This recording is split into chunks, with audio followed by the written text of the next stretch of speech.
بسم اللہ الرحمن الرحیم۔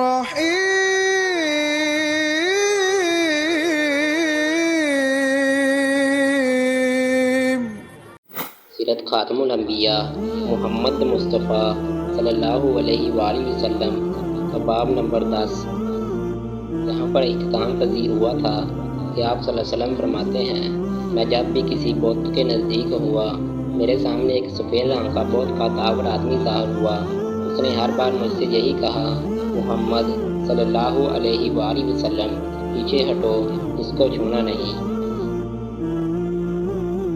کعبہ میں تانبے کے 2 بت تھے، ان کے نام اصاف اور نائلہ تھے۔ طواف کرتے وقت مشرک برکت حاصل کرنے کے لیے ان کو چھوا کرتے تھے۔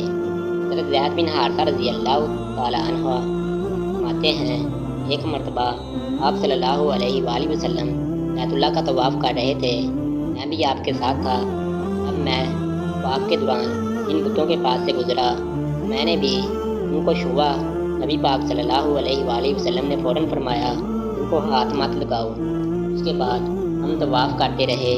میں نے سوچا ایک بار پھر بتوں کو چھونے کی کوشش کروں تاکہ پتہ تو چلے ان کو چھونے سے کیا ہوتا ہے اور آپ نے کس لیے مجھے روکا ہے۔ چنانچہ میں نے ان کو پھر چھو لیا۔ تب آپ نے سخت لہجے میں فرمایا، کیا میں نے تمہیں ان کو چھونے سے منع نہیں کیا تھا؟ میں قسم کھا کر کہتا ہوں، نبی پاک صلی اللہ علیہ وآلہ وسلم کبھی بھی کسی بت کو نہیں چھوا تھا، یہاں تک کہ اللہ تعالیٰ نے آپ کو نبوت عطا فرما دی اور آپ پر وحی نازل ہونے لگی۔ اسی طرح اللہ تعالیٰ حرام چیزوں سے بھی آپ کی حفاظت فرماتے تھے۔ مشرک بتوں کے نام پر جانور قربان کرتے تھے، پھر یہ گوشت تقسیم کر دیا جاتا تھا یا پکا کر کھلا دیا جاتا تھا، لیکن آپ نے کبھی بھی ایسا کوئی گوشت نہ کھایا۔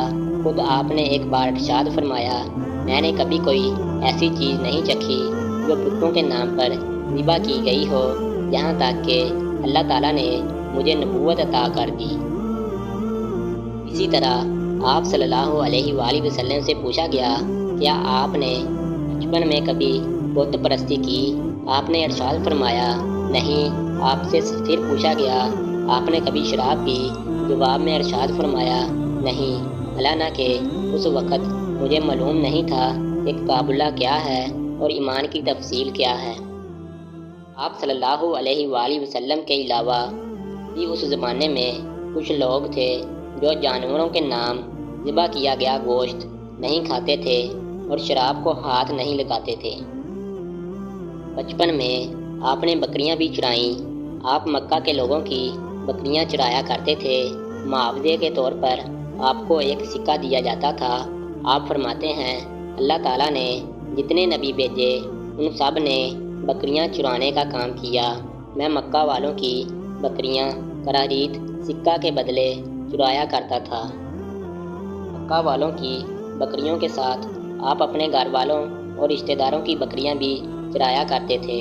پیغمبروں نے بکریاں کیوں چرائیں، اس کی وضاحت یوں بیان کی جاتی ہے، اس کام میں اللہ تعالیٰ کی زبردست حکمت ہے۔ بکری کمزور جانور ہے، لہٰذا جو شخص بکریاں چراتا ہے اس میں قدرتی طور پر نرمی، محبت اور انکساری کا جذبہ پیدا ہو جاتا ہے۔ ہر کام اور پیشے کی کچھ خصوصیات ہوتی ہیں، مثلاً قصاب کے دل میں سختی ہوتی ہے، لوہار جفاکش ہوتا ہے، مالی نازک طبع ہوتا ہے۔ اب جو شخص بکریاں چراتا ہے، جب وہ مخلوق کی تربیت کا کام شروع کرے گا تو اس کی طبیعت میں سے گرمی اور سختی نکل چکی ہوتی ہے۔